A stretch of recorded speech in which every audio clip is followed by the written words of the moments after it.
Soraka, I think, was great there. I think he's a great Soraka. But when he's on Alistar, it just kind of hits different, right? Yeah, they paint the picture a little bit for me because I've become a little bit addicted to his dragon stacking. Inspired is on vision. Yeah, and Doggo saw him, immediately clicked towards him.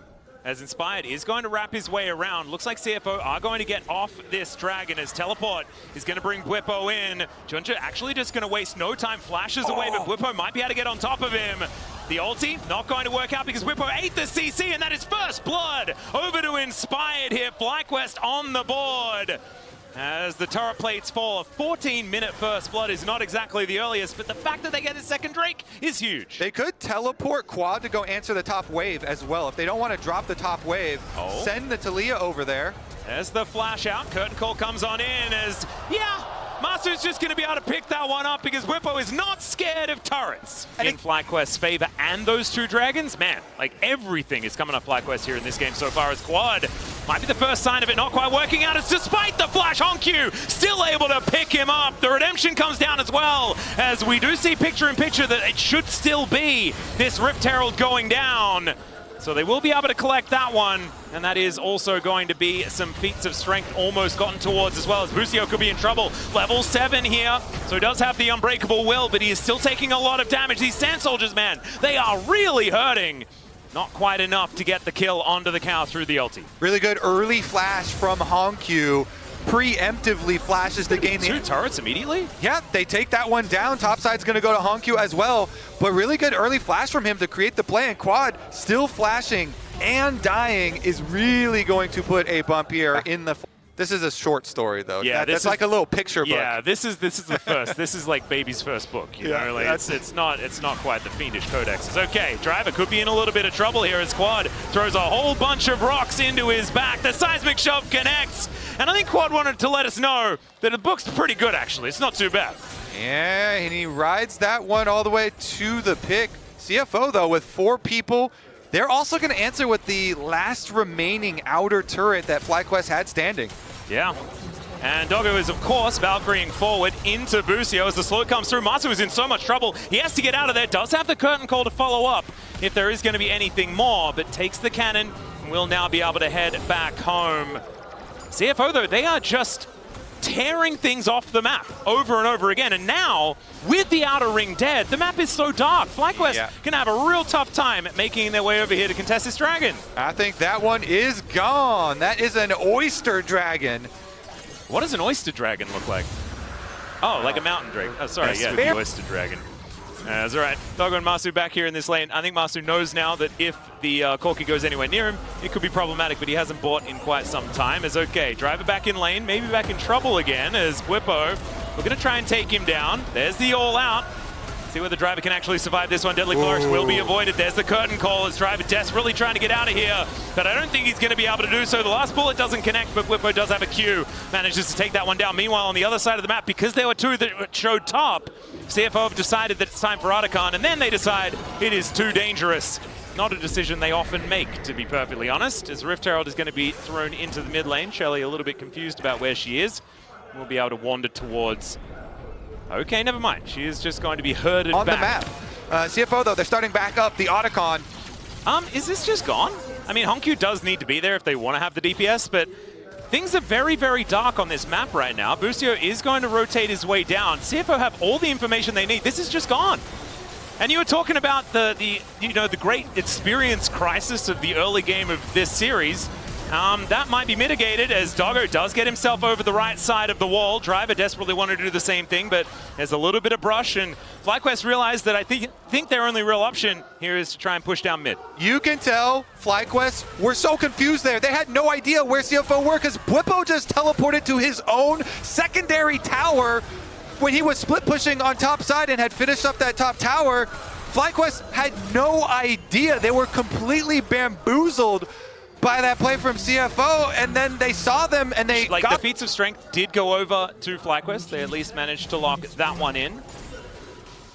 So it's not end of the world or anything like move over towards this dragon. And they should be able to get this early setup. Masu already 50% of his health bar taken away as Doggo's rockets are really starting to hurt Quad. Wrapping around the side, doesn't have the Weaver's Wall up just yet. There's now Driver on that flank angle, checking for Inspired, who should be able to get himself in here. We'll see whether they want the turn or whether they want to get themselves the Dragon. FlyQuest moved their way in, though. Inspired biding his time to make sure he gets in at the opportune moment. Solar Flare goes entirely wide as Inspired gets his way in there. Junja having to flash his way out, though. Seismic Shove gone wide. Equalizer is down. Not doing too much, though, as we can see. As the Drake already low as well. The exhaust comes on down. Whippo gets into that backline. Kaiwing's in a little bit of trouble. And down goes the Zinzao. That's going to be the Drake going over FlyQuest. Pick up the soul point, but have they found the fight? Driver still wanting to try and burn them.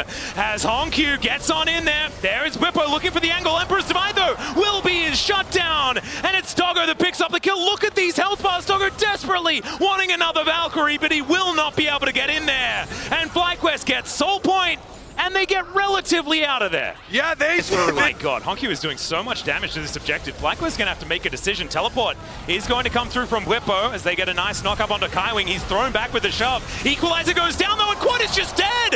An overextension, as we can see, as now Junja goes in. Busio, the next one to fall, paying for his mid laner's sins, as Doggo is of course flashing forward. It's Whippo to go down one more time as he tries to all out his way to safety, but that is not going to stop CFO from taking this Baron and getting a big lead. Never mind though, it's Kaiwing that's going to go down first. Inspired collects that, but Emperor's Divide pulls him back, and they'll trade jungle for support after the end of that fight. And CFO should be able to get the Purple Worm as a reward. Huge for CFO. They turn around on Quad and immediately punish him for in the last massacre that we just witnessed. And so it's a level 17 Azir with a big lead. Junja, though? Yeah, Junja is in a little bit of trouble, able to flash out of the way of the Seismic Shove, and there's not a whole lot of damage available to take him out when his ultimate's running. As now Busio likely to just die. Driver will be slowed down, but it's Quad that's dead again!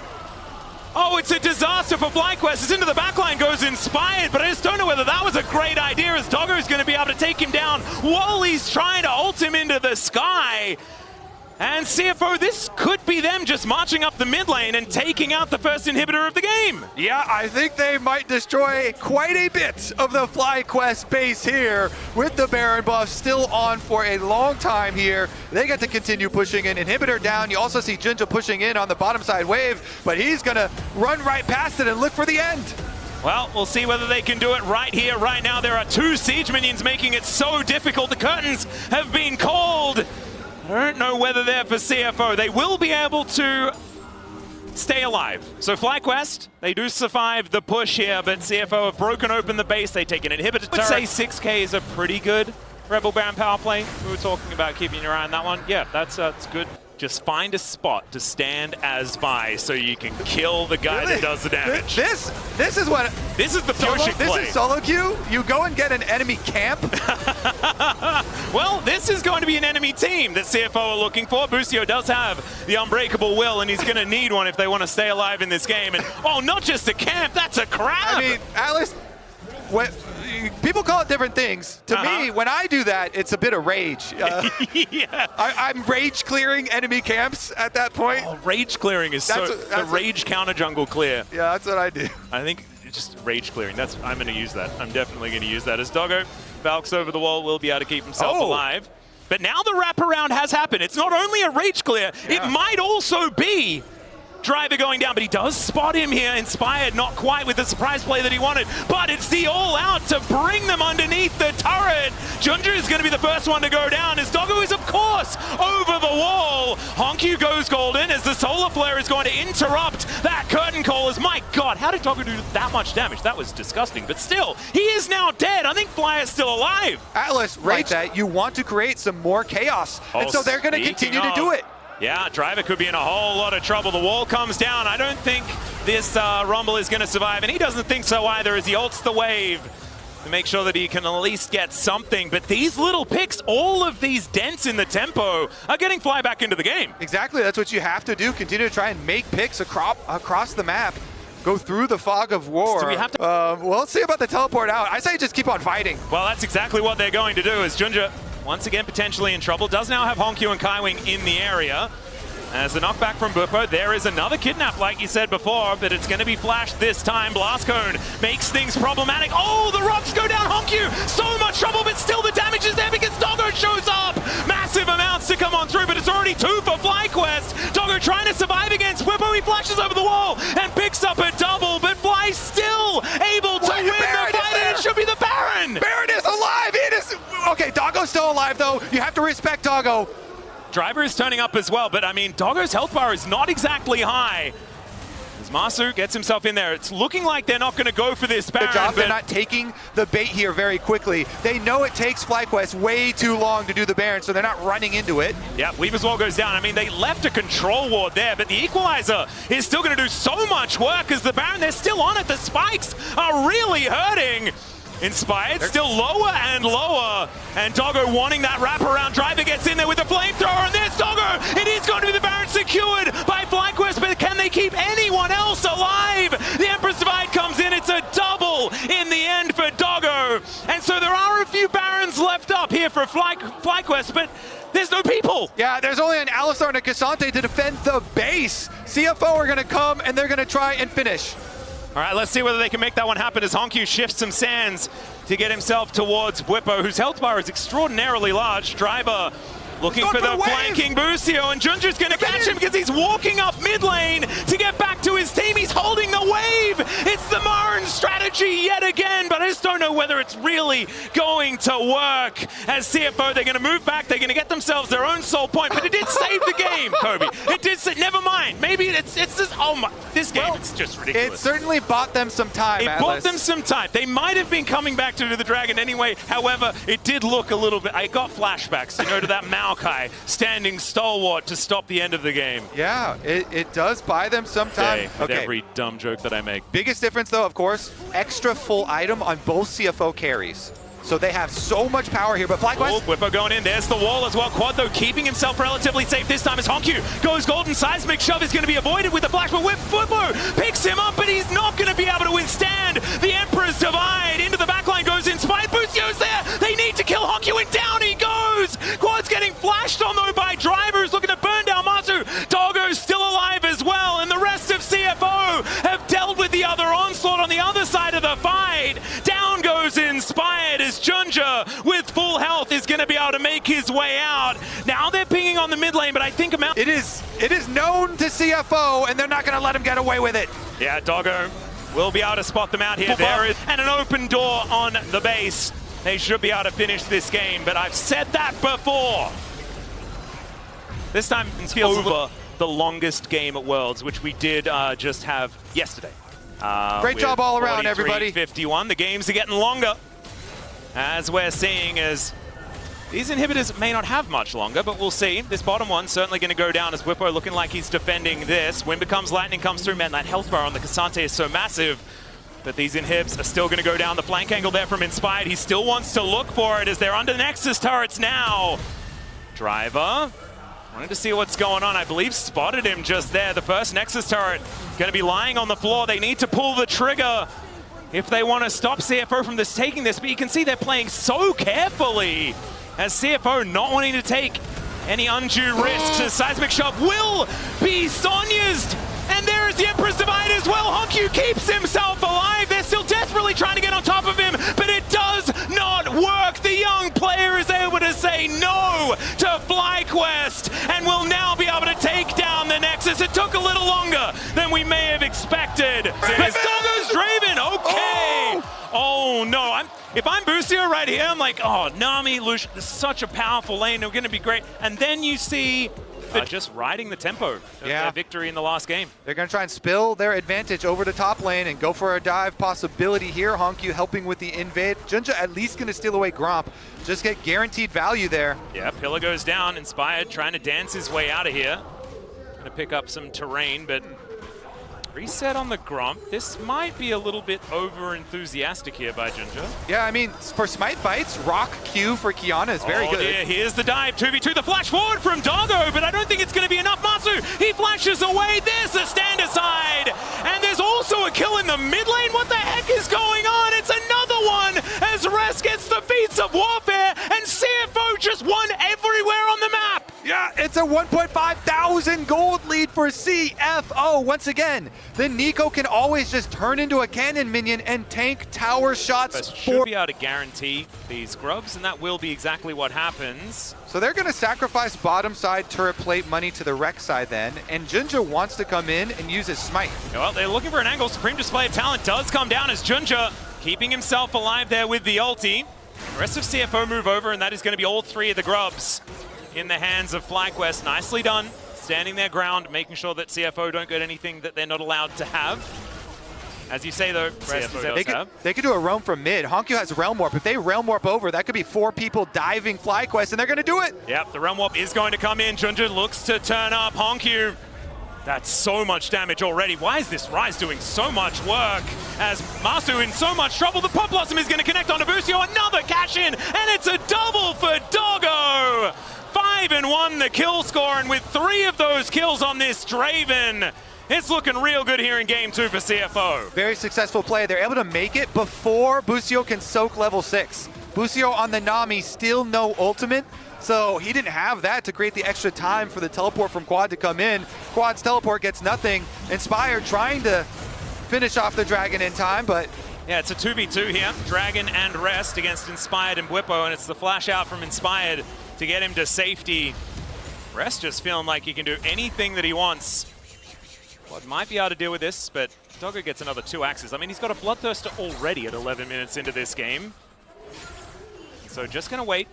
Quad is going to be allowed to live for the moment. And I think on this wave, this turret is going to be dead, and I don't think you'd want to push your luck, and that's exactly what he considers as well.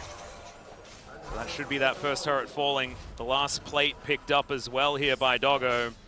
And it's already a 2,000 gold lead. Make that about 2.2 just for the Draven alone.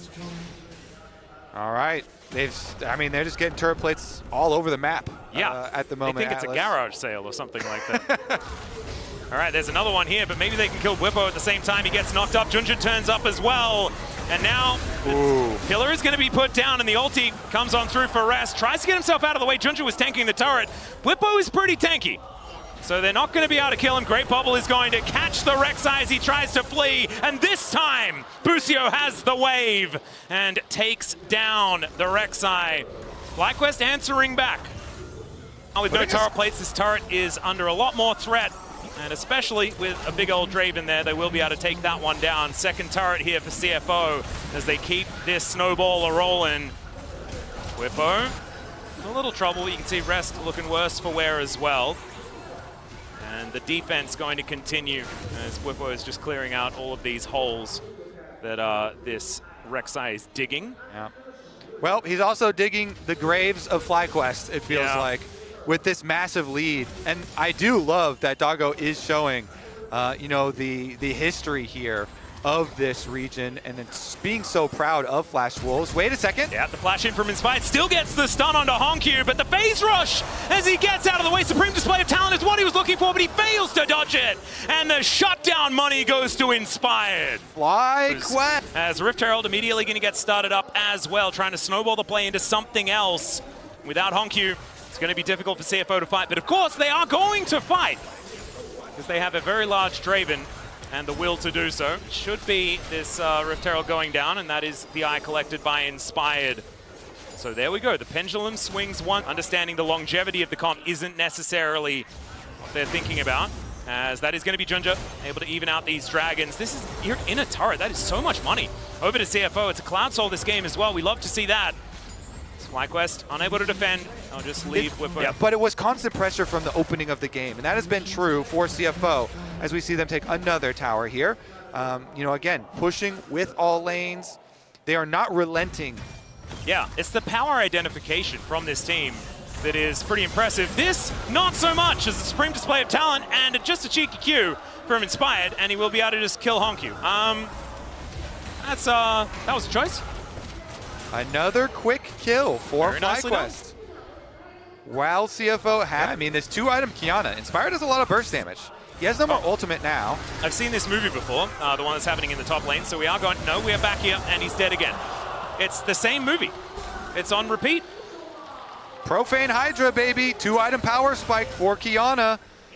That plus the Umbral Glaive, 6 or so minutes of this game. think his Azir was absolutely phenomenal in the last game, but this Ryze has been targeted. See how he manages to cope with this, as once again, they're just running towards him. Does get stunned up as the tidal wave comes in as well. There's a great knock-up, flash out of the way from the bubble. That is still Honkyu once again under a whole lot of threat as Masu with the cleanse. As Kaiwing needs to get himself out of that situation. I don't think this Otacon is going to be an option for them as Masu dashing in. Supreme Display of Talent goes wide as Inspired also able to get into stealth. That will be able to keep him alive against Doggo and Rest, but you can see that CFO, they want nothing to do with this fight. Yeah, that is flash on both Honkyu and Doggo. So FlyQuest actually get value out of it. And it wasn't actually the dragon that they were looking for. It was the Otacon instead, down to 50% here as Junja puts his own pillar down as they want to take out Tibbers before this fight is going to break out. But I mean, there just aren't very many people here for CFO. It'd have to be a steal as now Rest looking for that angle, trying to find the knockups here as out he goes as Doggo just takes down Quad. They're all starting to explode and now he presses W, runs forward. Masu trying to get out of there. The axe from downtown, and he gives the thumbs up as he looks to chase out Masu here. There it is, grabs the triple, and Doggo on this Draven looking like it won't be adding to that 10 column. The Realm Warp Nico ultimate, beautiful engage from CFO. Honkyu is able to get Kaiwing right on top of FlyQuest, and they take down every last member. Clean ace. Oh my goodness, CFO busy trying to count them out here, and it looked like with that Rift Herald they might be able to make the play, but it wasn't the case, and CFO now move with a huge advantage here. 7.5 thousand gold. They're going to grab themselves this next dragon as well as Honkyu. Going to try and get some revenge here as Inspired is lying in wait. Looks like Honkyu's not going to be pushing too far forward. That's a lot of gold there for that. And it's just looking difficult to identify what the next play you should make is. As Bwipo was trying to find a little bit of an angle, the pillar comes down, Tangle Barbs as well to hold him in place, but he's not exactly a priority target. Rest seems to have found Quad here, who's looking to clear out this minion wave underneath the turret to avoid that one falling down to the Rek'Sai. And CFO just moved back towards this Baron. Cheeky little ward there is actually unseen, as now the pillar is doing great work against Bwipo once again. Good double knock up though, as he finds the ulti onto 2. That is going to be another Pop Blossom connecting though out of Kaiwing. He finds the double, as Bwipo able to make his way up, but Doggo finds that last act. Supreme Display of Talent doesn't work at all, and Doggo keeps himself alive because, like you say, this guy's a tank on the Draven. Boostio's turned into fish food. It's another multi-kill here as the ace comes in for CFO, and it is clean once again. And they are looking to finish their 2-0 and move on to quarterfinals. And I've made a lot of ending calls about decades and things like that before. Here is another one, as CFO are going to do it after 10 years, making it to the top 8 here at Worlds 2025 after their extraordinary years so far. It only gets better for the Oyster. Now, this time going to be into the Orianna, so Azir are going to fall all the way through picks and bans. It will be this Ziggs, and now they're going to have not only some really powerful wave clear, but some good backline. Put on a great performance, no doubts about it, but I think the expectation is that LPL #1 can do a little bit more as Jackula flashes forward, flag and drag onto Elk. No escape for the Yanara. We talked about a gank bot, and it's top esports who execute it. Yeah, why the team decides to go for that dragon. Still a couple of minutes before we have the grubs, so would be a slightly undermanned fight down towards the bottom side. Call of the Fort got being used. Good brittle procking here from Bin as 369 might have to invest his flash to get out of this one. Scrap shield down, 369 down to 200 HP. Bin just walking forward. Now 369 has the equalizer, gets a bit of health from the level up as well and forces Bin away. Shadows coming in from that tri-bush. Meanwhile, a Mega Inferno Bomb doesn't quite hit as 369 is able to dodge to the side of it. On the top side, On getting caught out by top esports. Jackie Love gets the kill. Equalizer down towards bot to clear out the wave. Shadow trying to flank 369. Elk needs to run away. 369 flashes from Shadow's Wind becomes lightning. Elk backs away from the tower, and top esports come out on top and gold ahead of Elk. And they're just going to keep forcing Elk away from this topside tower. 15 CS down, does now have his sums up, but he's only sitting on a cull. I mean, Elk just watched on the bot side. Shadow was able to walk across and take that Cloud Dragon, but for the moment, BLG not reacting to the grubs Powerful being... scaling options, some really strong team fights. So as long as they can stabilize, they should be okay. Golden Forge shot down again. Bin flashing forward for the second knockup. Well played by Bin. Gets the kill down towards the bottom side while Top Esports try to set up around top. The wave cleared away means that BLG will survive any possibility of a dive, and BLG are on the board. Yeah, clean little Ornn combo there from Bin, giving no ability for 369 to react. He pops the R and then flashes forward to redirect it even closer. Elk's going. Elk looking for it. Arc of Judgment coming out. There's the heal as well. JackeyLove still has the flash on the barrier. We'll just use one of them. And TP coming in behind. Elk still has a flash. Double TP, as you say, invested on. One more will be enough for the concussive blows. Cataclysm out. Elk flashes away from the Flag and Drag. On locked up in the cage as he will be chased down. A double for top. Great collapse from them to get 2 in the top side. What a play from the solo laners there. You know, 369, they are going to lose a plate or two down to Bin, but still nice moves here from TES, who I definitely think want to stay aggressive and keep pushing this pace. Satchel charge away. Hung going forward here on there in time with the Tangle Buffs. Glacial Fisher going out though, and Knight's already used the flash. Concussive blows for the stun, and Top Esports find another out of nothing, really. Knight just thought he could walk away. Kanavi and Hung, 5 for 5 on the TES in the area. Knight pushes out top, and now he's going to TP mid to try to cover there. JackeyLove has flash. Crescent Guard coming out from Shadow. JackeyLove's going to have to flash, but Bin's on the flank, and they just have to abandon him. JackeyLove charged down by the Ornn. Unbreakable out from Hung. The call of the Forge got a prayer to the heavens, but BLG, as they begin to turn it around, 2 more kills to them, and now the dragon in their eyes. BLG collapsed perfectly on the bottom side. Yeah, and that's why these kind of games sometimes make me nervous, right? You know, you're doing well, you're doing well, but hasn't converted into anything, and now they show up to the objective, they get punished. Kanavi spotted in this ward, so shouldn't be any opportunity to actually steal this away. It will be the dragon, it will be the kills, and now the gold lead is essentially meaningless, right? It's gold infusion from the cult. First items completed across the board. Cream will scale up as Knight's caught out a little bit. Redemption being used for the extra damage. Cataclysm, Satchel out, but still the Demacian standing enough from Knight to get the kill, from Kanavi to get the kill. Shadow flashes and blast cones to safety. He's going to give up his red buff for that 369 covering to make sure that Bin can't. He just survives any push is happening. And you can't push into a Ziggs because he just puts the explosive minefield down as on. Flashes forward for the double pop blossom, and they lock up JackeyLove. Elk will get the kill. Hung's going to fall second. BLG collapse again in the mid lane. They're setting up for the Rift Herald. It's huge because you're going to get tower as well. It's actual charge down from Knight. That tower is gone. That's First tower of the game objective. for BLG. They'll get the objective, as you say. That's the feats of strength. Unless Kanavi can somehow steal this, but he can't get in range for the smite. TP coming in as Top Esports are looking for a little bit more of a fight, but it's going to be a 3v4 in BLG's favor. And they just walk out.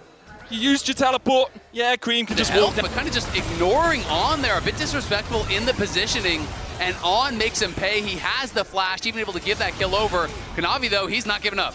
369's here for the collapse. Mega Inferno Bomb coming down. Kanavi down to 500 HP. 369 looking for the Flame Spitter, but now On and Knight on their way, and there's a TP behind. 369 has to try and flash away from the Hexplosive. Might be Bin in the back line. 369 put in the trash. Cream having to flash away. JackeyLove with a culling, but that is doing nothing. Top Esports have to retreat as BLG collapse well once again.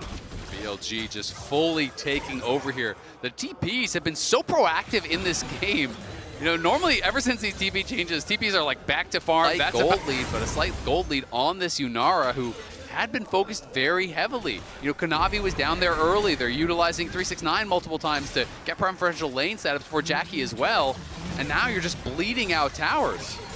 In the last 2 minutes, we've gone from a 1,000 gold lead for Top Esports to a 2K lead for BLG. Shadow here, look for the damage on the Hung with the Rift Herald charging in. There's a Drake up in 40 seconds, so they just want the pressure. Meanwhile, Cream is pushing in the top lane, but Knight is answering that with pressure down towards bottom side. But this is just such nice map play here from BLG. Of course, Cream doing a good job trading what he can, but you do not win trades like this against Herald and Ziggs. The tower is going to die here as well. On's looking. On Pop Blossom onto 2, 369 the target, and Bin calls in the gods. Hung the next target, unbreakable no longer. BLG find another couple, and Top Esports are just left reeling. They are getting sent in. They kill the tier 2. They knock down the players. They take the dragon, and BLG are really looking strong in this game 1. 5 minutes away from an ocean through picks towards this top side. Bin the target yet to die this game. As Top Esports begin to collapse. It's a 4v1, but On is known to survive quite a long time in these. Culling down, Bin's just going to charge his way away. Meanwhile, in the mid lane, Cream trying to defend against 4, but he's not doing it as well as Bin can. 1-for-1 exchange. A tier 2 in mid, though, BLG will look for more as they push down the inhib. Exactly. Bin knows he's going to die, but he just wastes so much of their time. On again. Gets a wraparound here. Finds another great engage. And not only do they get 1 tower, they get 2 towers, and guess what Shadow is doing? He's taking your whole jungle in the meanwhile. So yeah, you killed Bin, congrats! But BLG seem to want to take that Barney. There's a flank from Shadow, he's all the way behind them here, Azale. And we'll see, Shadow's looking. Oh, it's On actually who's got the flank. It's all the Zin on the minimap, and On's gonna find a Pop Blossom here, top esports. They don't know what's coming! Pop Blossom onto 4! The Call of the Forge got a eulogy for TES! As a great collapse comes out from BLG, they continue to flash forward. Cream trying to survive, and he just can't do it. The TP behind. BLG don't want to leave a man standing. Knight makes them kneel. A double for him. A perfect flank.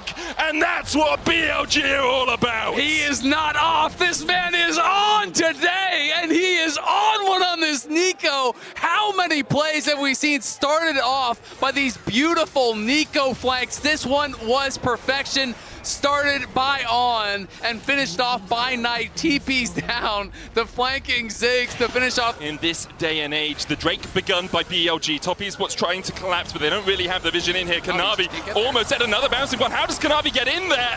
Forced away by the Mega Inferno Bomb. Hung having to run away. And there is the soul, the priceless moment of the game for BLG. They'll look for more. It's On, and then turn their eyes towards that team buff. And it's also hard because no matter where you go, it feels like On just spawns in behind TES with a perfect flank ready to kick off. And here he comes again. Looking for Kanavi, gets him right on the tip of it. Kanavi with the Cataclysm will be able to survive. Call of the Forge comes out. Bin flashes for it and claps him down. Top esports now at a man at disadvantage. Jackie make it 2 down. BLG might just push in for the win here as Cream is being chased out. Instead, they decide the buff is the prize out of this. We got the hiding in this mid lane. Fair. It's a new jungle camp. Coming to the Rift next year. And there we go. BLG will take the Baron. Fight away from closing out this first game in an extremely dominant fashion here.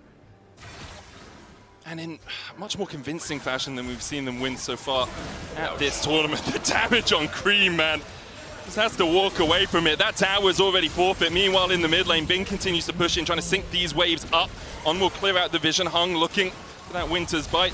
Does connect to the shockwave down, but Cream's almost dead. The bouncing bomb not quite enough to kill him off. Elk, though, can step back forward. Shadow diving in. Only a cannon minion here. Meanwhile, in the mid lane, Bin has a couple of waves to help him push this inhibitor. Bot wave still a long way away, but BLG need to wait another 10 seconds or so before they have another wave to bolster their attack on this top side. I mean, it's a fantastic shockwave on both the carries by Cream, but they have Ocean Soul, so they're right back to full health, and Bin has already knocked down the first inhibitor. Second one is gone. It's 2 autos and a satchel, and everything is just going to die. When do you go? When do you attack as top esports? Because BLG are close enough now that you can't just pick off an isolated member. They'll push him with triple cannons and now look down towards that bottom side. The inhibitor tower has already fallen, so Shadow can just start whacking away at that inhib. 10k gold, just the gold lead as Hung has to flash away just from Shadow. Mega Inferno bomb blocked with the Unbreakable Redemption down, not in time.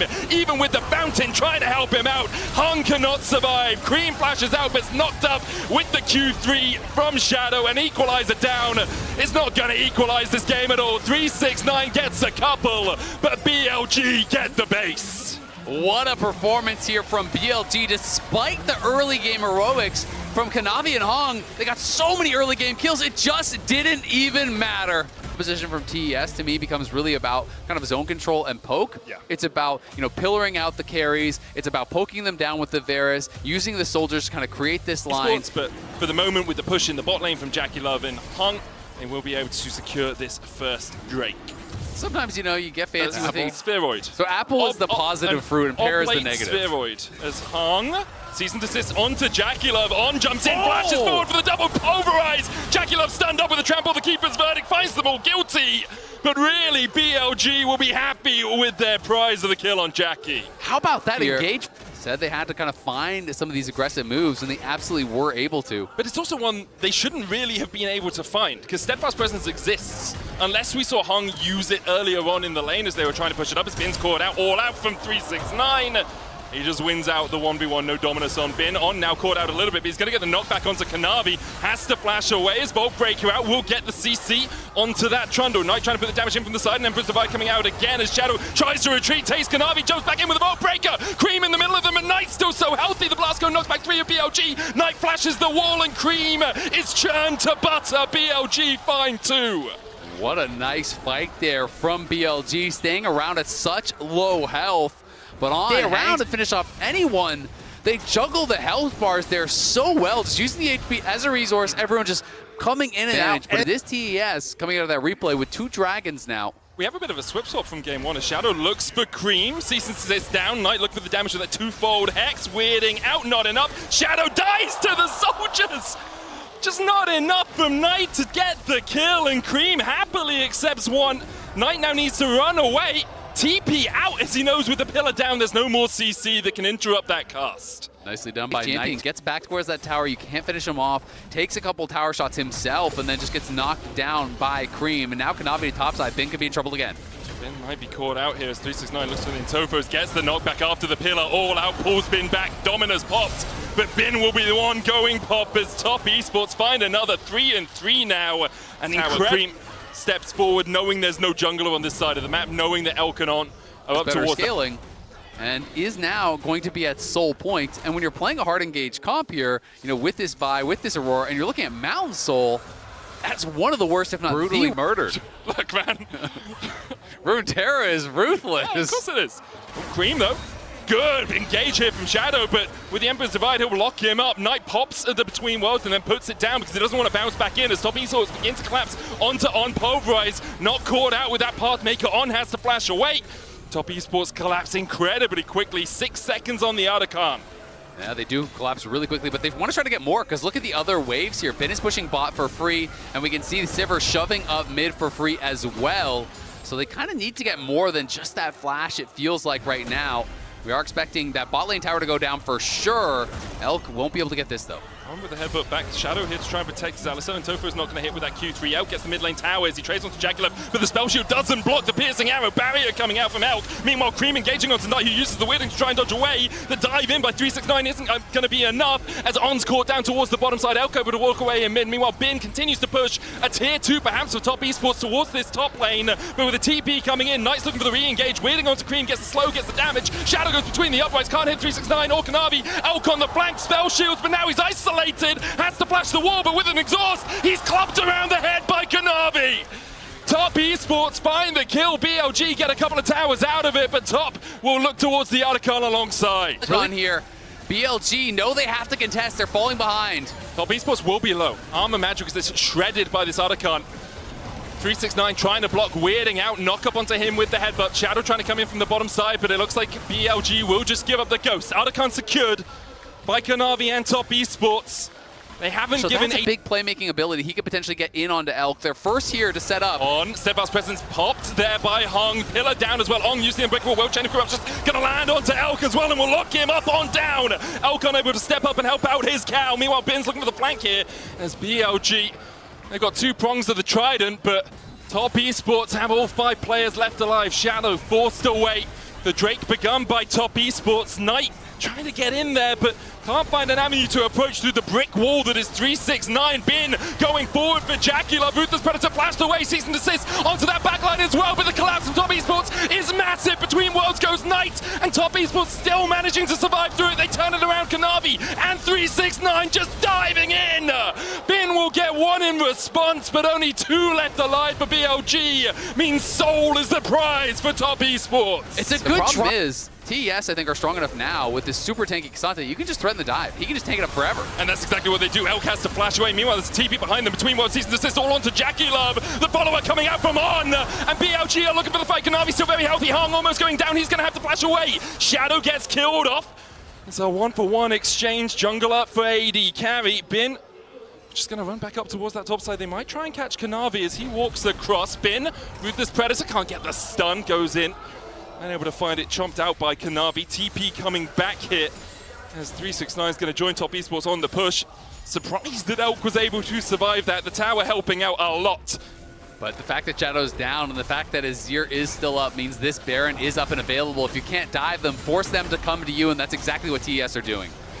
Bin doesn't have that ultimate. 369 looks for the Antofos. Hung's looking for that flank position. The Baron down to about half HP. With this Predator stun onto 369. The disengage Cream goes in! The Emperor's Divine fights too, but not Elk. Kanavi's going to chase him out though. On trying to protect his AD carry, but he just can't get there in time. It's roast beef for Top Esports as they claim to, and will turn their eyes back towards the Baron. It's just a beautiful run of play there from top. They go mid, they force the dive. I think this is part of the difference between how BLG win games and how Top Esports win games as well. Top Esports, the most macro, most objective setup-orientated team in the LPL, whereas BLG, they love to get pulled into a skirmish from time to time. And you see that here. It's 11-6, it's a 3,000 gold lead, there's a soul for Top Esports. It's all done, but the Nexus is falling, and Top will just take it slow. They're like, okay, we'll push through bot, we'll force you away. We don't have to take the fight. They're still going to look for On, but with Redemption coming out, Kanavi still trying to club him. We'll take him. Chain of Corruption down as well onto Shadow. Goes in with the Season Desist Knight looking for the damage, but Kanavi's too healthy to do anything about it. And they're just methodical. They'll force you off, they'll take the towers, they'll look for the inhibs, and BLG can't find a way back in. Yeah, BLG just simply don't have the damage in a lot of these skirmishes to really even threaten them whatsoever. With the Mountain Soul Shield, with all of their gold lead, they are looking to end the game and tie us up right here. The LPL Finals went all 5. Top Esports and BLG looking to make it go all 3 here. One win between either of them and that quarterfinal spot for Top Esports. They just need to take down this Nexus. BLG trying to defend. Elk using that ricochet. On goes in with a double pulverize, but the tower's almost fallen. No Nexus towers left alive. Bin, Ruthless Predator won't find the stun. On forced away. BLG forced away. And Top Esports will force us to a game 3. A beautiful bounce back here from TES. So many top fans. Mid-lane matchup. Bin, though, of course, does get his choice of the counter. Jax is his iconic pick. It is the matchup that I definitely think can outscale Breakpoint and actually accelerates the next Breakpoint so much, right? You know, once you get 25, all of a sudden you're AoE stacking off all their minions, but he can be in trouble. Taunt onto Cream, has to flash away. Beige1 looking for the chase. Red buff slow, not enough. Flash for flash exchange coming there, across, and Cream could He's level 6. Flap his way in as well. As you say, Elk not yet level 6, doesn't have that Feather Storm. Kanavi's going to cut the wave. Cream wants to call in a bit of assistance, has Mom on the end of a telephone. Meanwhile, Knight moving across with that Hero's Entrance. Drake secured for Beige1. Now Top Esports know they have a man advantage, a numbers advantage. Here's the Hero's Entrance. Supreme Desires talent flashed away by Elk, and Hung is hung out to dry underneath the tower. Good double taunt as well. They'll look for Kanavi next. He's down. Knight makes them kneel, but the turnaround from Cream is huge. On jumps in the Gleaming Quill. Elk will fall. Cream takes a tower shot. The Winds of War not enough to blow him over. Top Esports initiate the dive. Lose a 2-for-1 and lose a Drake. That's no Knight. That man is bad. It's everything that's happening on the other side of the map that really makes it hurt. And I just kind of am shocked that TES fully committed to it. Top Esports now with 5 players up towards this Grubs. Top Esports got one. Bin jumps in with the counter-strike, does get the stun onto Hong. On down to half HP, flash away from Bin. Death Grip onto Beige1. They're going to be able to get a kill at the feet of Strength. Warfare, in fact, goes over to BLG. They look for the Grub as well. In the end, a 2-for-1 exchange in the Grubs. Top Esports have lost a man, and Jackie Love has to Valk across the wall. Will be a 1-for-0 exchange in favor of BLG. And look at Knight. Earliest cooldowns-wise, they did lose out, but HP-wise, they definitely won, and that is going to put them on a 2-0 Dragon lead here, which is starting to feel a little bit like Game 1, you know, when you're starting to think back. It's been a lot about these Dragon stacking games, you know, control, forcing your opponents to take these fights that they're not necessarily ready for, and they're going to see if second try works better here against Bin. Yeah, no teleports to support Bin here. On does have the quickness, and he's on his way across. Kanavi caught out. There's the counter-strike, Solar Flare. On coming in, gets the quickness down, but Bin's already dead. Hung has to flash away. Meanwhile, underneath the tower, 369 is chasing on out, obliterates him. Jackie with the flash auto's enough. It's 2-for-0 for TS. Nicely done there by TES. This time they make it work, and not only do they kill Bin, they're going to deny a lot of CS. They're going to knock down this tower very likely as well. Try to play for this first turret. They kill off on Elk, can't even get there. So a lot of resources committed to this side. You can see Cream playing very defensive down on the bot side. No one for the engage. So if you're just fishing with that Leona ult, and you can just be able to have cleanse on your Xayah plus that of Gales. The quickness follow-up. Supreme Display is coming out, but the counter-strike from Bin is enough to get one. They'll look for Hung as the second. Knight teleports in. Hung falls 2 quick kills for BLG. The Rift held there. Continuing to try to scale up. 163 stacks right now. Bin going to be looking for him, though. Triforce. Cream does have the flash and has that flap. Counter-strike out. Cream's going to get stunned. Grandmaster's might coming. Where you going, Cream? Back to your teammate. Mom there for a bit of a heal, but Bin slapping him as he gets the solo kill. 369 here to join Elk, trying to bolster the defenses of Bin as they get another Counter-strike down on dashing around. Bin knows he's going to die. He's in the Death Realm, and 369 will hit him across the face with a mace to even it out 1-for-1. Still great play from Bin. The red buff, I believe, finishing off Cream there. And you get the flash off the Smolder, which is critical. And you get the Rift Hold in mid lane because all of top esports were dragged down towards that bottom side to try and react. That will even out a bit of this gold deficit that BLG found themselves in. Is down to 1K from about 2K a minute ago.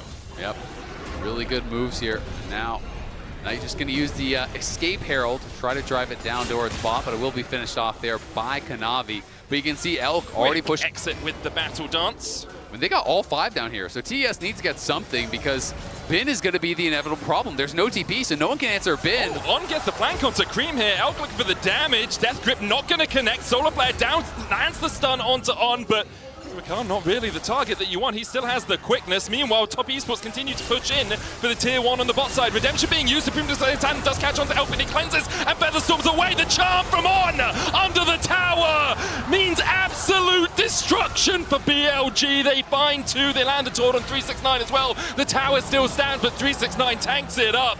In the end, a 3-for-2 exchange, but Bin continues to push in a side lane. Yeah, Bin wasn't even there. It was a 5v3 for a while, and then the Wukong arrives. It's still a 4v5. Meanwhile, Bin is just getting so much gold up on that top side.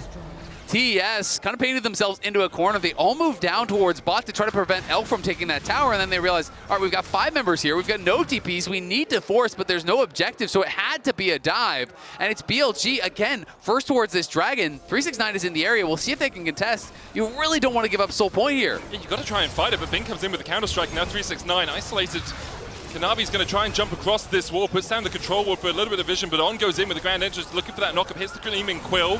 Kanavi jumps in, Kanavi gets it, steals it, pays for it with his life, but he delays the soul, and that is what top esports needed from him. It has the Seekers ready, so that big playmaking tool. Now all of a sudden, Beishuan or Bin throw themselves in the backline. Galio comes over the top, can do so much upfront damage, then go into the Seekers and really create this zone of control, buy the space for Elk to do his work. Cyclone used by Beishuan there just to make sure that he walks away from 369 safely. Really rot them down. You force them to look for engages, and TS are trying to do just that. I wonder if they had vision of this Wukong recall, because no one's here. Teleport. He's going to TP up towards the top side, as is Knight. The other come down to 10,000 HP, but top esports going to back away from it for now. Pull it up towards this top side. Cream standing on that front line. His hit 224, needs one more. Gets it with 225. Now has that burn. The Archon down to 3,000. On looking for the quickness. Doesn't land it on anyone. Has to dive onto 369. The Hero's Entrance coming out as Kanavi secures the Archon. 369 standing in the middle of them all. Elk with a Featherstorm trying to pull back with the Blade Caller. Beishuan almost down. 369 falls first, but Cream is flapping his way onto the backline. Has to flash away. Bin dives forward with a flash of his own into the pit. But top esports are coming out on top. In the end, though, Bin finds Cream. Now it's all on Jackie. The bot lane's the only ones alive. Top esports will claim. Real reason to try to contest this, but Bin is still sitting in a dangerous position, and maybe they're going to try to look for something afterwards. Bin positioning to try to maybe catch Cream as he does walk down. I like it because you also have Beishuan coming in from the top side here. There's the TP. They go into Cream. Cyclone down. Bin can't get in range for the counter-strike. Cream's going to flap his way across the wall. Supreme Display of Talent doesn't find anyone. Mom's going to heal him up. Now his outfits as Cream up towards the top side. 369 on Beishuan in the Death Realm. Will get him. Elf's going to get one. 1-for-1 exchange so far as Bin dives onto the backline. Hung trying to retreat from Knight, but 369's there to help him out. Knight's going to flash into the pit. Kanavi caught out by Bin and on no range for them, but the counter-strike just short. Kanavi, can he escape? Knight has that flank. He's Team has given up the ghost on him. He tries to dive onto Elk, but for it, he just dies.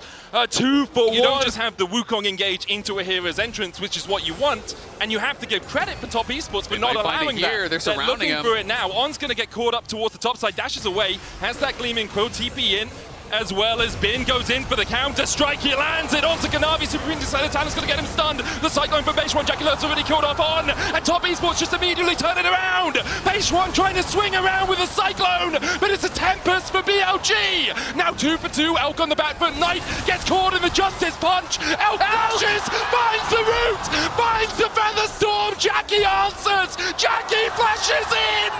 Jackie Love for Top Esports. Pulls it from beyond the grave! First right down, but he's pushed back. And Jackie and Cream, they are free firing.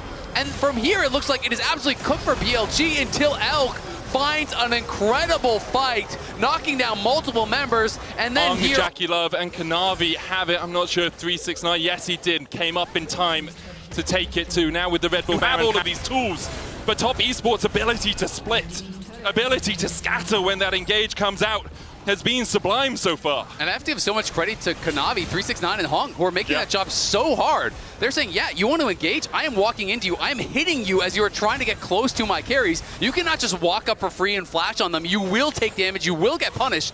And if you try to go for that engage and you fail, even just by a pixel, Cream and Jackie will make you pay for it. They are just destroying them at this point, as the third item is through for both of them. Now that rapid fire I talked about is there. The game is 10 times easier to play, it feels like, as Smolder. Once you have that third item, you get the rapid fire. The ability just to dodge and dip around the fight. And now, looking at the strength of schedule for them, they played 100 Thieves, Fnatic, G2, and then BKS. Yeah. People would think that is easily 3 wins and you're out. Base 1 goes in. Hung, the target here, as Entra's coming out. Hung is already going to flash away. Cream trying to put the damage down on, tries to get in with the engage. Solar Flare cleansed away by Elk, but look at how low BLG already are. Elk is going to be able to retreat for now. Top Esports continue to push in. 369 looks for the flash death grip, doesn't get it through the decoy. Top Esports on the advance. Yeah, 369 short change to E there, misposition on his cursor, so it didn't actually fully extend, but it doesn't matter. They take the tier 2. They're going to crack the inhibitor towers here. You can see assist pings are deep. They're going to try to look for a TP play here. Bin's trying to find an angle. Notice Hung doesn't have the TP, the flash. Counter-strike out, Bin gets exhausted immediately. Knight looks for that flank. Bin with a stopwatch, ongoing in, grand entrance. Meanwhile on the top side, 369 the target for Elk. Hung's already down, Bin looking for a re-engage, dives in onto Jackie Love, that's 2!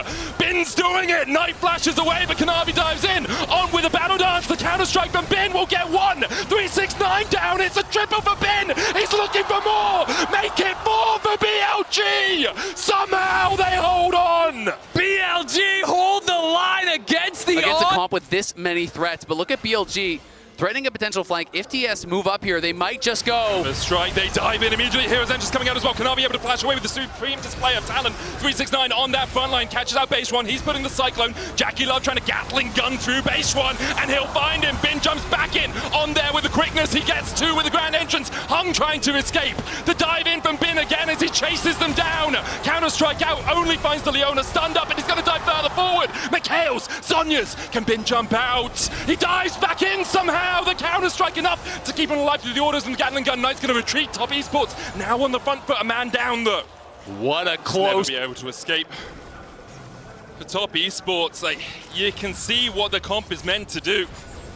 Catch out the engage with that Death Realm, then just allow the Corki and the Smolder to spit out damage to engulf their opponents, but BLG have been so good at stepping back, and once again, Base 1 is looking for that flank position. The Cloud Drake begun by Top Esports. Base 1 looks for the Cyclone. It's a category 5, but he's knocked into the wall. The Drake secured Soul. But Top Esports, they begin to retreat. Mom comes down, Cream finds 1. Base 1 going out, and Elk has been slain. It's hunting season. For Cream, he finds 2. Jackie adds another. Top Esports find the fight, and they'll march down the bot lane. Base 1 looked for the engage, but Kanavi instantly denies it, stuns him into the wall, and seals their fate. Top have done it. Top won't go through the bottom lane. They'll go through the LPL champions. They'll go through to the quarterfinals. Top by name, top by nature. in the battle of the LPL. TES rises victorious and makes it to quarter. Up here, obviously, can be fantastic engage CC or follow up CC, but isn't always going to have the same reliable teamfight impact that a Jarvan will bring to the table. This champion will now go for an invade. We'll see how this one works out. Pretty difficult for him to threaten Owner, but can just go for a steal here. Goes over, never mind, he's waiting over the wall. Observer's tiling it beautifully, Owner. Likely gonna have to flash here. Lockham's there, might not get the chance. Doesn't even try to get over the big wall. MKOI with first blood. He's got nothing left to survive. And that's the bot lane prio paying off. Of course, for now, T1 have an advantage of their own, and JoJo's pretty far up. Waterblade ready to go for Owner. JoJo been continuing to step into Faker, but he just does not have any health. Phase rush, he's gonna get him out for an extra second, but Owner just finishes the kill off effortlessly. Is forced to use the flash. Already picked up for Faker means that he does end up with a stack on that as well as trying to trade hyper aggressively here. So the more kills that can go towards that mid lane, the better for the T1 mid. Area, decent bit of damage. Powered auto going to connect. Ospawn back, but Guma crucially hitting the arrow, proccing those blight stacks as he has already moved in, and it looks like taking the Raptors. So a lot of little trades across the map. Of course, ultimately it's still an overall gold lead to the side of T1. So what felt like a nice promising having him burn his flash in these early stages, and the individual laning phases, small wins for T1. Going in, immediate knockup, it's not going to stop the pushback from the Emperor's Divide. JoJo Pune running, but Owner happy to grab another carry on the way as well. Instead, going to turn his attention to the wave. Elyoya finally here, but it's just too late. The lanes for MKOI getting picked off so quickly as Keria even now tries to deny little bits of farm. Great timing there from T1. You can see MKOI were aware of the level 6 and the flashless Orianna being a problem. Had no room to play, while T1 already starting up that first Drake. Yeah, they're going to be very happy to do so. Again, like, you have Doran burning that flash on the top side. You have Guma, Yush, and Keria winning out on bottom lane thanks to their aggression as well. And you can see that CS lead opening. Contest this as Owner. May just try and sneak one with the smite. Level 4 for Alvaro. Throws the Gleaming Quill, so has been spotted. Owner not concerned whatsoever, knowing that Elyoya is on the grubs. I think MKOI should just be happy getting 2. That is a smite from Elyoya. No real reason to fistfight here. You don't have control in the mid lane. JoJo going to move up because it's an even wave. Elyoya continuing to step up. It's only Keria level 5. When becomes lightning. Guma marked. Won't be charging in.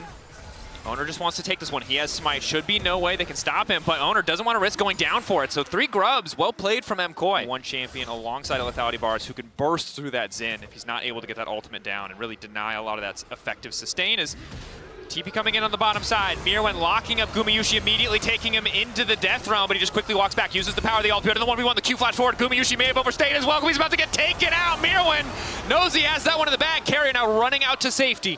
Extra movement speed coming in. That's the power of the spellbook Ghost. T1 caught a bit of sleep at the wheel. Risky proposition for Guma. Might have been a bit of a caster curse, honestly.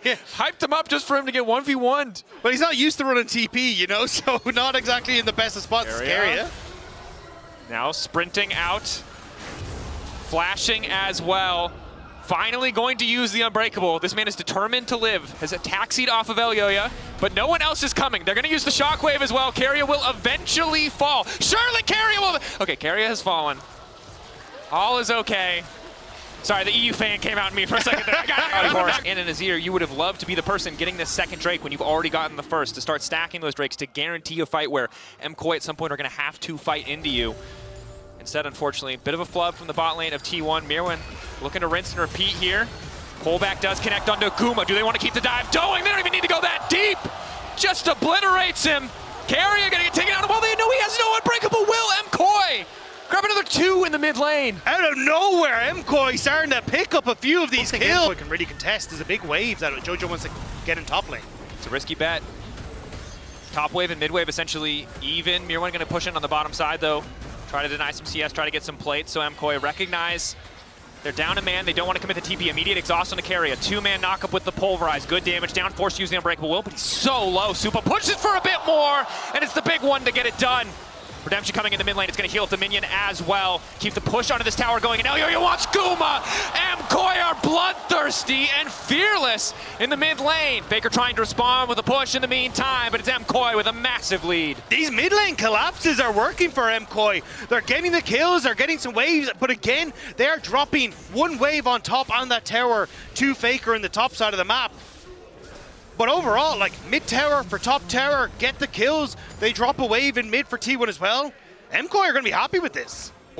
So I think that's what MKOI spotted, going, hang on, where is this Kiana? She has to be on the bottom side, but Jojo finding out firsthand exactly where Carry is. Lockdown coming in. Q-Flash goes in forward for Dorn. Pushback coming through on the Pathmaker. Pulls him out of the Redemption. Knocks him down. Owner picks up the kill. Want to make sure that they have all members present. Mirwin lingers a bit in the darkness. Debates if there's an angle. Thinks better of it as there's a bit of prio in the mid lane. Some minions denied and likely the tier 2 to fall. Supa making good use of that Trinity Force power spike. The Spellblade damage to the towers can't be underestimated. Does damage when he gets the next reset on cooldowns. So Mirwin zoned away, but it's just a split map. MKOI getting a tower on the top side. T1 likely to finish off this tower in the bottom lane. Yeah, and for T1, this is kind of what you want in a split map scenario, being able to match a lot of these plays and keep within touching distance in the goal. You do end up scaling exceptionally well with the Azir and this Varus as the game starts to go on. HP does have access to the Redemption, but instead is just going to opt to reset. Herald used in the bottom lane as Owner finds Supa. Face first, pushes him back to the wall, immediately CC'd. Flash forward with the Shockwave! Excellent teamwork, but Owner's still going to be able to find his way out. Now Guma's moving in. Ulti is going to connect, but it's Elyoya who body blocks. Elyoya with the Crescent Guard, but the snipe from Guma! Dead center right between the eyes to find the double as MKOI are now on the retreat, and T1 take the fight in the river. T1, Supa, powerful individually in terms of what he could do in a fight, what he did in do. MKOI's favor, but when it came towards the objective setup and how to play the map, T1 just ever so slightly ahead. Now MKOI tries to even brute force their way in through the mid lane. Faker is separated. Hot. Charm is there. Lock up on Owner, but he goes invisible for a brief moment. Now he's pulled him to the death realm up against Mir when Ulti is really going to do nothing, but Owner's still able to retreat for now. Alvaro taken down. Owner coming over the wall, going to pop out in a brief moment. Wants to get the grass blade, doesn't have time. That's the shutdown, but it should be Supa uncontested. Instead it's Carrier coming in with the pulverize, and now it's Elyoya versus the world. He goes into the Faker, but there's too many people. There's not enough sky to sunder.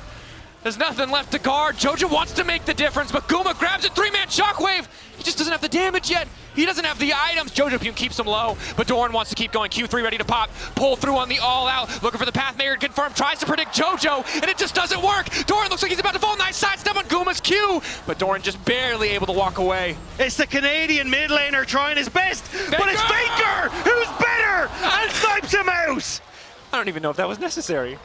That was the insult after the injury, Rob. On this, Supa and Elyoya are so worried about Owner as he comes out. Jojo has been completely isolated. Now Alvaro is in the same boat. Alvaro caught, will just get taken out there. Important to highlight in the fight, Doran perfectly calculating the Pathmaker, the Cassante W, to catch Mirwin as the death run. Have you never listened to her voice lines? She is very pumped. Yeah, pumped up. Guma potentially caught out. Alvaro not able to hit the charm. Only connects on the Carrier. Redemption going in, Q-Flash from Mirwin, Redemption response from T1. This is a bit of an awkward start. Mirwin losing a ton of health, pulls Carrier into the Death Realm, and now it's Doran into the backside. 4 members strong from MKOI, slowly working through the health bars, but down goes Mirwin. Doran only losing about 60% HP. Bit of an awkward exchange of cooldowns, and T1 come out on top. Yeah, MKOI tries the Baron, but again, face checking is not fun. No, it's not. Supa losing about 20% HP just for walking in. TP in for Doran, solo zoning Supa, gonna ult him back through the wall. It's gonna take all of MKOI to turn. Doran now trying to retreat back into the waiting arms of his team. In the meantime, the Baron has been taken out. Faker and Owner easily 2-manning it. MKOI, brief moment where they have control of mid. Jojo near Shadow Flame, but even then, oh, hang on, Alvaro on the flank. Nice backstep from Faker. Able to get a bit of CC down. Shockwave going in, but it's really not doing the damage they need. That's the supreme display of talent. I said I'd say ultimate, but I didn't. I couldn't help myself. MKOI getting the objective bounty in the meantime. Looks like the tower did fall in the bottom lane, but they're just being zoned off, pushed away. May come down to the 50-50 steal if Elyoya wants to poke his head in. Nah, I think it's done for. This is what I was about to say, was the fact that you don't really have that damage on Jojo, and that Banshee's Veil on Faker just makes it. And mounting the comeback is now Owner sprinting through the jungle. Alvaro goes over the wall, but there's just members of T1 around every corner ready to lock him down. Supa really does not do enough damage to Doran. He's able to zone him away. Hex flash over the wall. Alvaro locked up and interrupted. Owner trying to one-pop him, but Alvaro lives for an extra second. Nice Shockwave, but really only connecting onto Carrier. With that major cooldown down, it makes it so easy for Faker to step up, for Guma to step up. Big chunks coming through from the Varus Qs. The piercing arrows connecting. And T1, now that they have the Baron, now that they have access to the bottom lane, will they just go for the throat, or are they going to take their time? Doran unstoppable for a moment. The siege just continues from T1. No real way for MKOI to answer for now. Top of mid, but is this something? TP? Faker feels good because he has a death cap, and oh god, he wants to use it! Redemption going in! That looks completely insane, but my man, did he do the math? That was a display of talent. That was some damage from Faker on that play. We've learned that the best player of all time's most played champion might be worth taking away. We might have learned it before, other teams might have learned it before, but MKOI relearning this particular lesson. Very happy that Fearless exists in this series if you're MKOI, because you do not want to go up against that again. As T1 will siege down the Nexus turrets. The waves aren't here, but the poke can be. Yep. Guma just continues to free fire. One wave coming in on the top side, likely the end here. MKOI some good looks in that mid game, some good picks, some good angles on the T1's bottom line. As Alvaro gets things kicked off on the Faker. Nice initial bit of damage, but he comes out relatively unscathed. A lot of cooldowns missing. Redemption to get the health bars back up. Alvaro needs to backstep. Big damage. Doran going unstoppable for a moment. Q3 pulls him back through. Elio in the midst of everything, but Doran getting lower. The tower not quite enough. Supreme delay. Talent coming in. Owner still standing for an extra second. I think they've overstayed a bit, but it just doesn't matter because they're not hitting Faker. And he's got more than enough damage to finish the job. The super minions are here too. It is long, it is drawn out, it is only getting more difficult, but Doran remains standing, T1 remains standing. They've only lost Keria. The Nexus exposed. The defender's advantage is not really looking like an advantage. Finally gonna end the game, Rob. They took their sweet time. They wanted a couple extra kills. The icing on top of this game one cake. Faker looking for another, the double to finish it. T1. Honestly, the Azir that we saw last game. So what will the final option be here? It's Vayne. Okay. Okay. And you know, I honestly, you have to respect it. Spotted exactly what Elio and Alvaro are up to, because this is what I was talking about. Like, this duo of both Braum and Trundle, incredibly strong on the invade if they can start getting some of those auto attacks down. Supa has recognized that fist fighting is the solution. Who's going to get it? That's the third stack. Knockback onto Guma. Flash forward auto in the 1v1. Supa comes out on top. The Vayne dueling power is so strong, and even with the barrier, Gumayushi isn't able to match Supa early first blood for MKOI. And again, that's part of the reason why we've seen this matchup before. In the 5v5, Sivir can be a powerhouse, but in the 1v1, Vayne so strong here early on. MKOI now looking to keep that advantage going, but it looks like T1 may have caught them out. Double knockup coming in for Doran. Owner now on the chase. Elio needs to get the hell out. Mirwan not doing much to interrupt. Double flashes. Elio trying to get fancy with the footwork, but it's not nearly enough. Concussive blows continuing to stack, but Mirwan now needs to leave as well. Flash over the wall to Sage, but Keria immediately falls with the Zenith Blade. Now it's Alvaro knocked up. The solo on the top side immediately counteracted by T1 in the bottom lane. Already on 2 kills. This is where Wukong becomes terrifying in some of these fights, especially as he gets towards that try. Burn flashes on Jojo, rinse and repeat over and over, and just make this Cassio incredibly uncomfortable. Definitely a solid option as Doran gets a little tricky with the tunnels there. Luckily does not take a tower shot, but now it's Owner coming in behind. Mirwan, of course, has the ulti available. Public execution back into Owner, trying to get tricky with it. Bit of a sidestep there. The Sundering Strike ready to come through, but he just has no time to press the button. 2 spins coming in, but Mirwan! He gets a kill back onto Doran! A catastrophic miscalculation! This weekend, and it's the second time it's backfired. Supa, caught out briefly, cleanses, goes invisible with the final hour, but he's hitting the wrong target. Guma immediately using on the hunt. Supa now debating if he can chase, but that's the heal coming in from Keria. Takes over to level 6 just in time, and there's no cleanse this time around! Alvaro comes in to try to body block, flash over from Supa into the bush! Guma not afraid to flash forward, but now he's face first to Elioya. Concussive blow stacking, 3. Alvaro desperate for the 4th, but it's Faker coming in from behind. Jojo also on the way, but he's just too far away. Alvaro locked up. The hubris of Supa once again punished. It feels like this balance of powers. The next fight, but more than happy to have that gold. Those 2 quick kills onto the bottom lane. Supa still not able to complete that Blade of the Rune King. Keria now ghosting it, looking for the lockup onto Supa. Supa no cleanse available, going invisible courtesy of the final hour. Now wants to get the hell out, but there's Owner to start spinning. Supa taken down, Owner on a killing spree. It's everyone on T1 focusing on Supa, making sure this Vayne cannot get ahead. The ghost from Keria puts him into the perfect position, and even if he doesn't get some of the stuns, just buys the time to Keria. Just be careful, pillar down, forced to flash. Smite for a bit of extra slow. Ulti already down as well from Elioya. That's 1 tanky Trundle. Keria going to fall. Elioya still a powerhouse. Owner getting locked up. 2 stacks of the concussive blow, and he uses the clone to escape. They're not going to over push into Guma, but Keria a little overconfident, continuing to push. Deny Supa for any opportunity to force those 1v1s. Here now is Elioya and Alvaro on the top side. Doran with the tunnel network. This man's played Zerg at some point in his life. I feel confident saying that. Yeah, it's only a Not quite a 6-pool available in this game, but MKOI is going to be happy to take away some of these plates on the top end of the map. In return, T1 going to be getting that dragon, so looking for these trades, but again, T1 kind of playing around. Oh, hang on. Doran, potentially a little bit overconfident. Slowed up, he's just going to get taken out.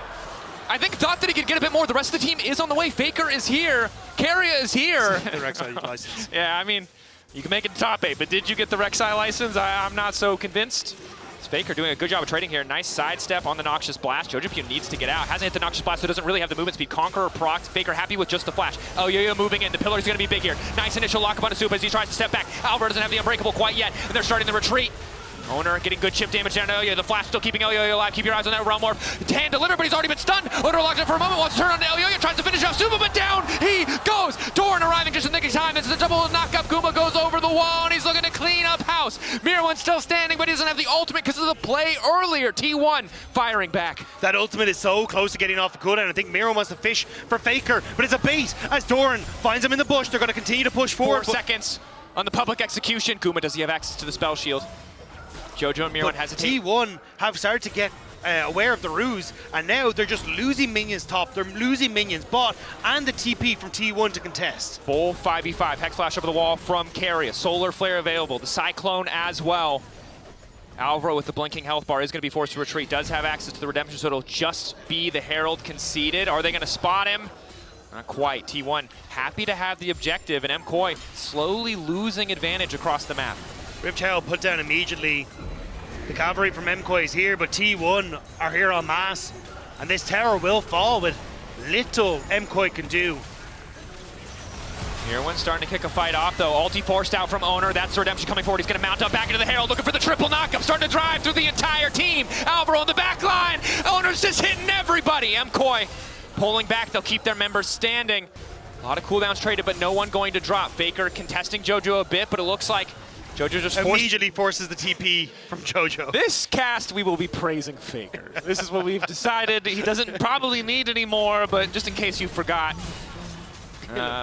This is the first international event I got to this year. I gotta it's a full year of Faker praise saved up. Yeah. Fair. He wasn't even at the first one, so I respect that you were saving it for first stand too. T1 going to grab their third Drake of the game. MKOI not feeling like they're in a comfortable spot to contest. Be careful and methodical now on their wave states and setting up the map in their favor. They have better push, right?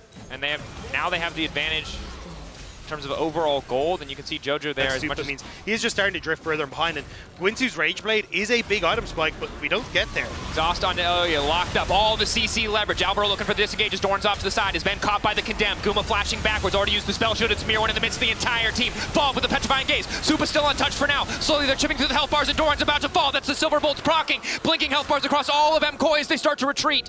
Guma, Faker, still alive, the Realm Warp available.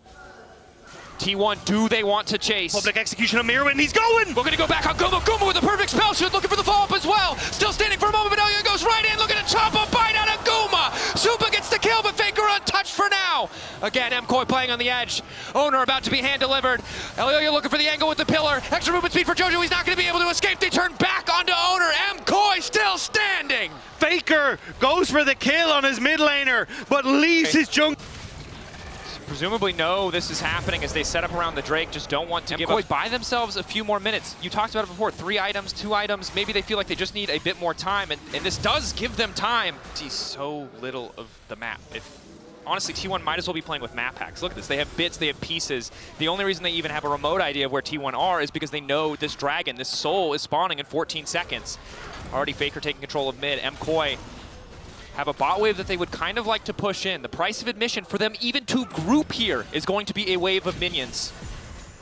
They fail here, they'll only be even further behind. They're betting it all on this play. That's the Solar Flare, but no immediate follow-up. Block up onto JoJo Pune is good. Doran going in as well. JoJo Pune flashing forward. They're looking to take out Guma in the midst of the entire fight, but another knockup coming in just in time to keep Guma standing. Mirwan taking him down and moving back out of the fight in the midst. It's Owner taken out as well. T1 ready to come in with the Realm Warp, ready to turn it back. MKOI though, still 3 members strong. Doran debating where does he go? What is the angle for this fight? Supa's lost the ultimate though. He's now way more vulnerable in this fight, and Doran wants to go for it. No flash available for him though. Elya and Alvaro Need to protect Supa. So much damage could come out of this vein, but if a single piece of CC connects, there's likely little they can do to stop any further damage. Heal comes in from Alvaro. Objective getting lower. Knockup coming in from Doran. That's Alvaro taking out of the equation. And Faker's now on the hunt, looking to zone Supa out as well. He needs to take away the dragon, needs to deny the soul, and he will do so. Still standing for a damn long time, but not enough to turn the fight. Faker, Doran, Keria, too strong. MKOI might get the objective, but they lose just about everyone. And the Baron is still a target here for T1, and Owner is about to come back up onto the map. Faker even looks like he just TP'd to the top side. Giving T1 the greater advantage here as they now start this objective. Mirwin not even sure if he can step up. MKOI after that last fight don't feel confident to contest. T1 taking the Baron at 29 minutes. Gonna have to see what they can do with the Red Bull Baron power play because there's no response from MKOI. And Dracos, he talks about the short range already on T1. Having this is a huge bump. Public execution, it looks like they want to get some exit kills in the meantime. Locking up Owner, looking to take him down. Faker and Gumayushi on the way in, but the redemption already used. No other summoner spells. So we'll just be the single pick that will slow down this Baron, but MKOI know that they need to play for more. They can't afford to let T1 choke them out. The Riley's onto Faker though, the slow, nearly enough to keep him in place. And on the hunt, available. MKOI overcommit here.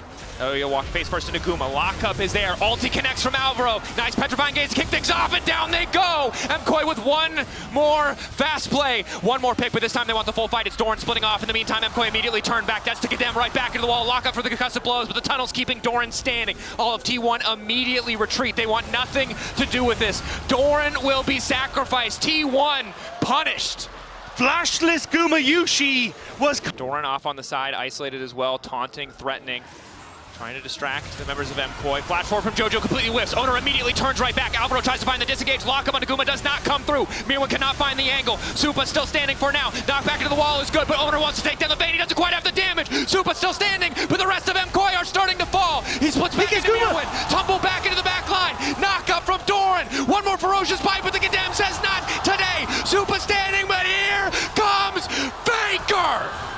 Faker finishes off Supa and holds the game for T1 in his hands. It looked like Supa might have been able to hold it, but now with the Dragon Soul in T1's favor, what looked like desperation in the fight may just crumble. So T1 know that they have the time to play slow, to ease into this. Faker flashing forward, trying to get more out of Jojipun. Jojipun taking his time. The Petrifying Gaze only going to connect onto Owner. Immediate exhaust to follow up. Doran looking for the knockup as well. And just now, Supa's finally able to join the fight. The Realm Warp going to bring only a few minions in, but that's a clutch pick for T1. MKOI separated as they try to contest the mid wave while keeping their approach on Baron free. And T1 pounce. That was exactly what they needed in the moment. And just like that, Ford road to qualify. But all that matters is getting there, making it to the next stage. T1 on the precipice of taking the series. MKOI, the cusp of elimination. Have to hold the line. Doran very quickly making his way through that middle turret. The Demolish doing work. As T1 just letting the minions do the work for them on the bottom lane. There is no one that can really approach these waves, and that wave clear is abysmal on MKOI's side. That it is. Everyone trying to contest Doran, but again, the tunnels are set up. He's not even going to use it if he doesn't have to. Another inhibitor tower falling, likely 2 inhibitors to follow. There is a wave amassing on the top side.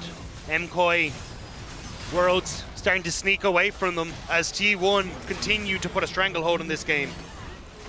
Supa walking up stun initially onto Owner, does still have access to the GA. Double ultis, both supports trading, and they just do not win. Doing everything they can to clear the waves before T1 are in a position to threaten. But it's not just one fight. Mid-towers all still stand. Bot lane fully stands. MKOI need to find one fight that can fall into another, that can maybe get that domino going in their favor. Once more into the abyss, once more from Movistar Koi. Owner locked up for a brief moment, on the hunt used. MKOI retreating back to the river, but unbreakable down for Alvaro already. Oh yeah, isolated. 5 members grouped for MKOI. Super Minions in the bases. MKOI start the Elder. They need to find this fight now and quickly. TP there for Doran, and he's immediately going to use it to go to the base. He wants to threaten the back door. MKOI don't have great tools to respond to this. T1 just need to keep the pressure on, and Doran will end the game. Owner with the knockup to keep things going. Carrier there as well. Rise with the Realm Warp. It's Faker and Guma alongside Doran to try to end it all. Mirror1 doing his best to hold the line. TP coming in for Jojopyun. They're not going to be able to cancel it. Mirror1, Jojopyun. They need to make this work. They don't have the angle. Guma with a perfect spell shield is still going to remain standing. T1 move on to the top 8 at Worlds 2025. MKOI are sent packing.